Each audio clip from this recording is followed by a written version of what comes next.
నమస్కారం డాక్టర్ బండి విశ్వేశ్వరరెడ్డి గారు. నమస్కారం నాగరాజు గారు. మైండ్ మనీ సైకాలజీ ఈ సబ్జెక్ట్లో సార్ కష్టాల్లో ఉన్నప్పుడు బయటపడటం ఎలా, నెగిటివ్లో ఉన్నప్పుడు పాజిటివ్ని వెతుక్కోవటం ఎలా? శివవు మనిషి యొక్క ఎఫిషియన్సీ, వాళ్ళ యొక్క స్టాండర్డు, వాళ్ళ యొక్క తెలివి, వాళ్ళ యొక్క సామర్థ్యం ఇవన్నీ కష్టాల్లో ఉన్నప్పుడే తెలుస్తాయి. కాబట్టి అన్నీ బాగున్నప్పుడు అందరూ హ్యాపీగానే ఉంటారు, అందరూ స్ట్రాంగ్గా ఉంటారు. సమస్యలు వచ్చినప్పుడు ఎవరు తట్టుకొని నిలబడతారో వాళ్ళు జీవితంలో ఎంతో ఉన్నత స్థితికి ఎదుగుతారు. అంటే సుఖం నేర్పించింది కష్టం నేర్పిస్తుంది అంటారు పెద్దలు. అవును. కాబట్టి ఇప్పుడు మీరు చూసే ఆల్ అవుట్, తర్వాత గుడ్ నైట్ అసలు ఎలా పుట్టిందో తెలుసా?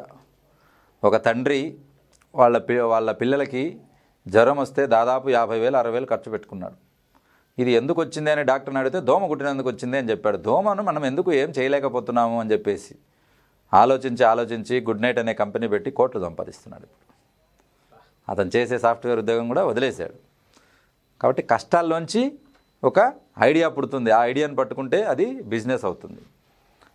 ఆ రకంగా ప్రతి కష్టంలో ఒక పాజిటివ్ పాయింట్ ఉంటుంది. అందుకే నెగిటివ్లో పాజిటివ్ను వెతకడం ఎలా? ఏమీ లేదు, ఏది పట్టుకున్నా కావట్లేదు, ఎప్పుడు చూసినా నెగిటివ్. అలా కాకుండా ఆ నెగిటివ్లోనే మీరు పాజిటివ్ వెతకడం ఎలా అనేది ఇవాళ చూసుకుందాం. ఎప్పుడు కూడా మనము రెగ్యులర్గా వీడియోస్లో చెప్తూ ఉంటాను, థర్డ్ ఐ మనోనేత్రం అనేది ఎప్పుడు మీరు యాక్టివ్గా ఉండాలి. అప్పుడు ఈ నెగిటివ్లో పాజిటివ్ మనకు తెలుస్తుంది. అది లేకపోతే అన్నీ నెగిటివ్గానే కనపడుతుంది. కళ్ళు పచ్చగా ఉన్న పసిరికలు ఉన్నవాడికి లోకమంతా పచ్చగా కనపడుతుంది. చూసే చూపును బట్టి, మన మైండ్ యొక్క ఫ్రీక్వెన్సీని బట్టి, అది ఏ రకంగా నేచర్ కనెక్ట్ అవుతుంది అనే దాన్ని బట్టి మనకు పర్స్పిరేషన్ అంటారు. అంటే ఒక అవగాహనకు వస్తాం. ఒకడు అంటాడు, ఈ సమాజం అస్సలు మంచిది కాదు, ఈ సమాజం చాలా చెడ్డది, అవసరం ఉంటేనే వాళ్ళు ఇది చేస్తారు, డబ్బు ఉంది, ఏమీ లేదు, నాకు ఈ సమాజం అంటే పడదు అని చెప్తాడు. అదే ఇంకొకడు ఏం చెప్తాడు, ఈ సమాజం చాలా మంచిది, అందరూ ఫ్రెండ్లీగా ఉన్నారు, నాకు చాలా హెల్ప్ చేస్తున్నారు, అవసరం ఉన్నప్పుడు ఎంతో ఎదుగుదలకు ఉపయోగపడ్డారు అంటాడు. ఇద్దరూ ఒకటే సమాజంలో ఉన్నారు, ఇద్దరూ ఒకే వయసులో ఉన్నారు, ఇద్దరూ ఒకటే పని చేస్తున్నారు. ఎందుకు పర్సెప్షన్ వేరేగా ఉంది అని అంటే వాళ్ళ థాట్స్ని బట్టి ఉంటుంది. అవునా కదా? మరి సమాజంలో చెడ్డవాళ్ళు లేరా అని అడుగుతాడు వాడు. ఉన్నారు. కానీ ఫస్ట్ వాడు ఎలా చూడగలిగాడు? చెడ్డలో మంచిని చూసుకున్నాడు. రావణాసురుడు విలన్ అందరికీ, కానీ రావణాసురుడిలో ఉన్న క్యారెక్టర్స్ చెప్తే మీరు అసలు ఈ లోకంలో అంతకన్నా మంచి వ్యక్తి లేడని చెప్తారు. అంత వండర్ఫుల్. కాబట్టి ఘోరమైన తపస్సు చేసి ఆయన ఆత్మలింగాన్నే శివుడి దగ్గర పొందగలిగాడు. దాని తర్వాత అసలు లంక గురించి మీకు ఐడియా ఉందా? లంక అనేది ఎవరు కట్టారో తెలుసా? విశ్వామిత్ర కట్టారు, విశ్వకర్మ కట్టారు. విశ్వకర్మ అంటే ఆయన ఆర్కిటెక్ట్ గురువు. ఆయనకు ఎవరు కట్టమని ఆర్డర్ ఇచ్చారు? పార్వతీదేవి చెప్తుంది, మనకు ఒక అందమైన నగరం కావాలి, అది ఎలా ఉండాలని అంటే ఈ భూమి మీద అంతకన్నా అద్భుతమైన ఇది ఉండకూడదని అంటే సరే అని పిలిచి శివుడు చెప్తారు. ఎవరికి? విశ్వకర్మకు చెప్తే ఆయన అద్భుతమైన నగరం నిర్మిస్తాడు. ఆ నగరమే శ్రీలంక. అది రావణాసురుడు కొట్టేస్తాడు. కాబట్టి అద్భుతమైన నగరం మీకు కావాలనంటే సుందరకాండలో మీరు చెప్పండి, హనుమంతుడు వర్ణిస్తాడు లంక ఎంత సుందరమైన నగరం, అంత మంచిది అది.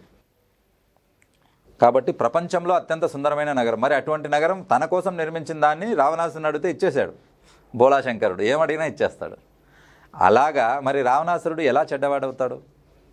కాబట్టి ఎప్పటికి కూడా సీతను తీసుకువెళ్ళడానికి ప్రధాన కారణం అందరూ ఆయనకు కామం ఎక్కువ, ఆయన చెడ్డ చూపుతో తీసుకెళ్ళాడు అన్నాడు. చాలా తప్పది.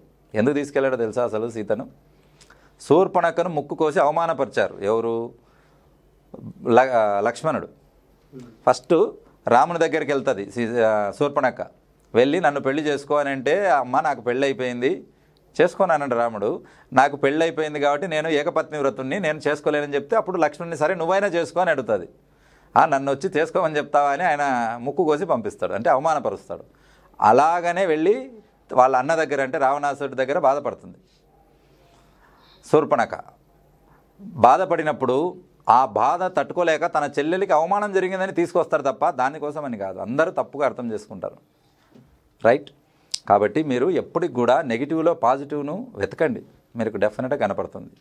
మీ మైండ్లోనే ముందే ఒక పిక్చర్ క్రియేట్ చేసుకున్నారనుకోండి, ఈ లోకం చెడ్డది, ఈ లోకం చెడ్డది అని అంటే ప్రతి ఒక్కడు చెడ్డగానే, ప్రతి ఒక్కడు దొంగగానే కనపడతాడు. అదే మీరు పాజిటివ్ థాట్స్తో చేసుకుంటే ఒక దొంగను కూడా మంచిగా మార్చగలుగుతారు. ఉదాహరణ కిరణ్ బేడి.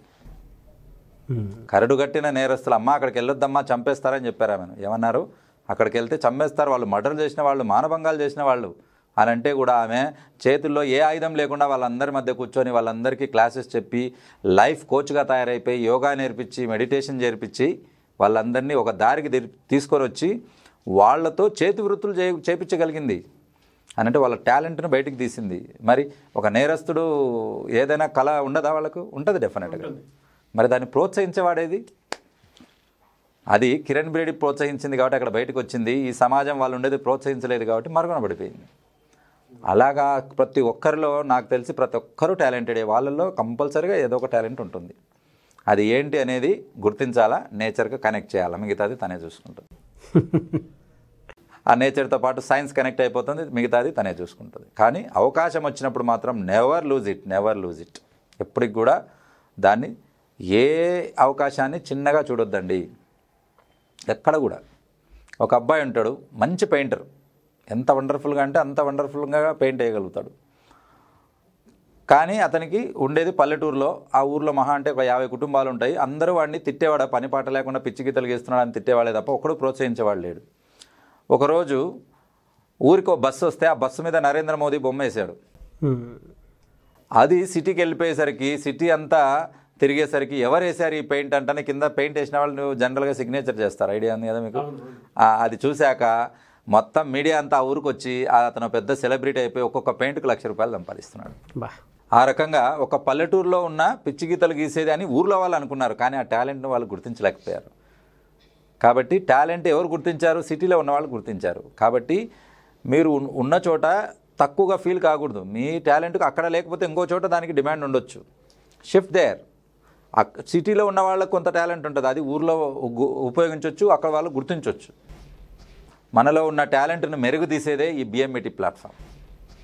కాబట్టి మీలో ఎవ్వరూ కృంగిపోకూడదు, ఎవ్వరూ డిప్రెషన్ కాకూడదు. సూసైడ్ అనే థాట్ ఆమడ దూరంలో పెట్టాలి, అసలు ఆ థాటే రాకూడదు. ఎందుకనంటే మీరు ఎప్పుడైనా గమనించారా? ఏదైనా అనిమల్, ఒక అంటే ఈ భూమి మీద ఉండే మనిషి తప్ప వేరే అనిమల్ ఏదైనా సూసైడ్ చేసుకుంటుందా? ఎంత బాధన్నా కానీలేండి, సూసైడ్ చేసుకుంటుందా? ఏదైనా అనిమల్ హ్యాంగింగ్ చేయడమో, దూకి చనిపోవడమో జరిగిందా? సరిపోదు. ఒక డాగ్ ఉందనుకోండి, కాళ్ళు లేకపోతే ఈడ్చుకుంటైనా బతుకుతుంది, నడుములు లేకపోతే లాక్కుంటైనా బతుకుతుంది, కానీ ఎప్పుడు చనిపోదు. ఎందుకంటే దానికి ఆ థాట్ రాదు, సూసైడ్ అనే థాటే రాదు. దానికి ఒకటే తెలుసు, ఈ భూమి మీదకి వచ్చాక బతకాలి, ఇంకా వేరే థాట్ ఉండదు. లైవ్ ఏం చేస్తే బతుకుతా, నేను ఏం తింటే బతుకుతాను, ఏం చేస్తే బతుకుతాను అనేది ఉంటుంది తప్ప మనకెప్పుడు ఎప్పుడైనా సడన్ ఎంత ఈజీగా డిప్రెస్ అంటే అంత ఈజీగా డిప్రెస్ అయిపోతారు చిన్న దానికి. అవును. మొన్న అనంతపూర్ జిల్లాలో వాళ్ళ నాన్న ఫోన్ ఇవ్వలేదు, ఫేస్బుక్ గేమ్స్ ఆడుకోవడానికని స్మార్ట్ ఫోన్ ఇవ్వలేదని ఇల్లు వదిలేసి వెళ్ళిపోయాడు ఒక అబ్బాయి. ఎంత టెన్షన్ ఉంటుంది ఆ ఫ్యామిలీకి, ఎంత నరకం ఉంటుంది అసలు అని అంటే సింపుల్ థింగ్స్కే వాళ్ళు ఫీల్ అయిపోతున్నారు. పిల్లలు అసలు 10th క్లాస్ వరకు ఫీల్ అంటేనే తెలియదు అసలు. లాస్ట్ ఒక 10-15 ఇయర్స్కి ముందు ఫీలింగ్ అంటేనే తెలియదు. కొట్టినా కూడా గమ్మునుండేవాళ్ళు. ఇప్పుడు కొట్టడం కథ తేరుగా, తిడితేనే పోతున్నారు. కొట్టడం కథ తేవుడేరుగా, తిడితే చాలు వాళ్ళు ఇల్లు వదిలేసి వెళ్ళిపోతున్నారు. కాబట్టి ఈ రకమైన మానసిక పరిస్థితి నుంచి మారండి. మీలో ఉన్న టాలెంట్ను గుర్తించండి.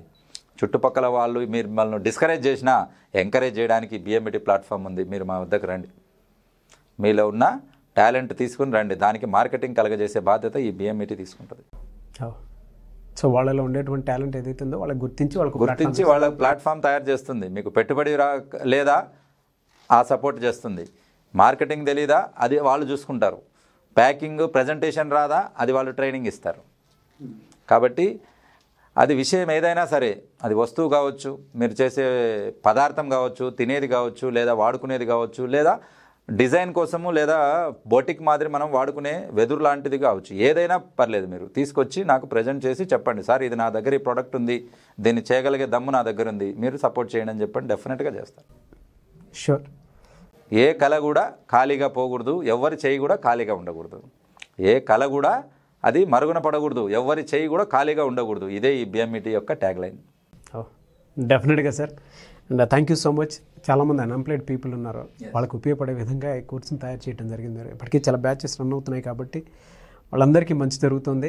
అండ్ ఫర్దర్గా వచ్చేటువంటి వాళ్ళకి కూడా దీని మీద అవగాహన పెరిగి ఈ ప్లాట్ఫామ్లో జాయిన్ అయ్యేలాగా ఉండాలని మనస్ఫూర్తిగా కోరుకుంటున్నాను. Wish you all the best. Thank you sir. Thank you so much. Thank you Suman TV. Thank you viewers and thank you BMET supporters. చూశారు కదండి వీడియో. ఈ వీడియోపై మీ అభిప్రాయాన్ని కామెంట్ రూపంలో తెలియచేయండి. అండ్ మీరు కనుక పౌర్ణమి రోజు 1,00,000 మందితో కూడుకున్నటువంటి ఈ సంకల్ప మనీ మెడిటేషన్లో పాల్గొనాలి అనుకుంటే స్క్రీన్ మీద కనిపిస్తున్న నెంబర్కి వెంటనే సంప్రదించండి. దాంతోపాటు మేము చేసేటువంటి హౌస్ హోల్డ్ సిరీస్ ఏదైతే ఉందో, అంటే ప్రతి ఒక్క మహిళకి ఉపయోగపడే విధంగా, ఇంట్లో ప్రతి ఒక్కరికి ఉపయోగపడే విధంగా మనీ అట్రాక్ట్ చేయడానికి, దానికి సంబంధించినటువంటి డీటెయిల్స్ మీరు ఇంకా వీడియోలో కాకుండా పర్సనల్గా మీ ఇంటికి సంబంధించినటువంటి విషయాలు తెలుసుకొని పాజిటివ్ ఎనర్జీ, నెగిటివ్ ఎనర్జీ ఏ వైపు ఉంది ఏంటి, అండ్ ఇంటిని కూడా ఏ విధంగా పెట్టుకోవాలి, థింగ్స్ అవన్నీ అనే విషయాలు కనుక తెలుసుకోవాలి అనుకుంటే అవగాహన కోసం అయినా సరే అపాయింట్మెంట్ తీసుకోవచ్చు. మీరు స్క్రీన్ మీద కనిపిస్తుంది డాక్టర్ బండి విశ్వేశ్వరరెడ్డి గారి కాంటాక్ట్ నెంబర్. దాన్ని మీరు కాల్ చేసినా సరే సరిపోతుంది. అండ్ హెల్త్కి సంబంధించిన విషయాలు అడిగినా సరే ఖచ్చితంగా చెప్తారు ఆయన. అండ్ మనీ మెడిటేషన్తో పాటు బిఎంఈటీ కోర్సులో మీరు జాయిన్ అవ్వాలనుకున్నా సరే, డీటెయిల్స్ అన్నీ క్లియర్గా కనుక్కోవాలనుకున్నా సరే స్క్రీన్ మీద కనిపిస్తున్న నెంబర్కి వెంటనే సంప్రదించండి. ఈ వీడియో లైక్ చేయండి, షేర్ మాత్రం తప్పకుండా చేయండి. ఎలాంటి మరిన్ని వీడియోస్ కోసం మా ఛానల్ ఫాలో అవ్వండి. Thank you.